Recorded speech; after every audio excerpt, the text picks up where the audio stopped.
It was only the 6th time the Sydney Harbour Bridge had been closed in its 73-year history. But on this occasion, a very different kind of motor vehicle occupied the lanes of one of our nation's most iconic landmarks. They've just fired the engine and we're getting set to see a spectacle we've never seen before and more than likely we'll never see it again. The feeling was a little eerie. The sight, truly awesome. Suddenly, the largest single-span arch bridge in the world echoed the howling sounds of a Formula One car. Three-point turns were a little tricky to begin with, but Webber's solution brought cheers from the crowd watching a big screen at the base of the South Pylon. What do you think about this? Oh, absolutely brilliant. We'll probably never ever get a Formula One race up here, but this is the nearest thing to it. My son dragged me out of bed and it was well worthwhile. What do you make of that? That was awesome. Yeah, I mean, if you couldn't see it, but you could hear it, but if you didn't know what was going on, you'd be pretty worried. Waking up the neighbours for sure. It was fantastic. The sound around here was just awesome. It was unreal just sitting down here, hearing it for starters, seeing it on the big screen.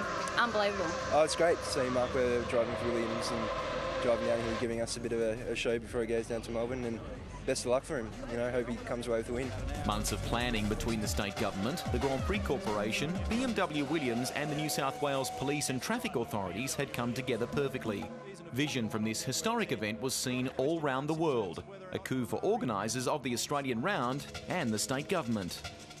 Mr. Carr, I guess as far as opportunities go to showcase the city of Sydney in this sort of manner, they don't come much better than this, do they? This is fantastic. 1 billion people will wake up and see it on TV screens around the world.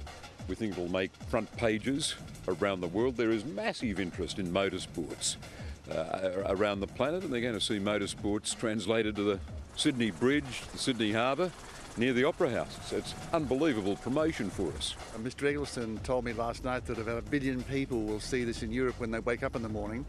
And what better show for Australia than to see the Sydney Opera House and the bridge and the beautiful sea. So it's going to give Sydney an enormous amount of publicity, and I just thank Bob Carr for his imagination in allowing it to happen. What he doesn't know is that we're going to try and steal the bridge and take it back to Victoria.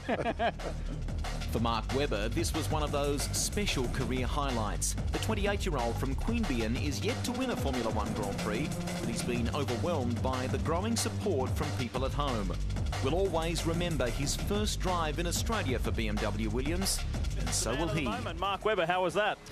Yeah, pretty good. It's very bumpy, obviously. It's these cars are designed, obviously, for racetracks, and to go over a bridge, obviously, there's a lot of movement going on in terms of the structure itself over the years. So, but it's absolutely incredible experience. Very, very good, and to hear the echo under the bridge and things like shifting gears and the power was fantastic. Yeah.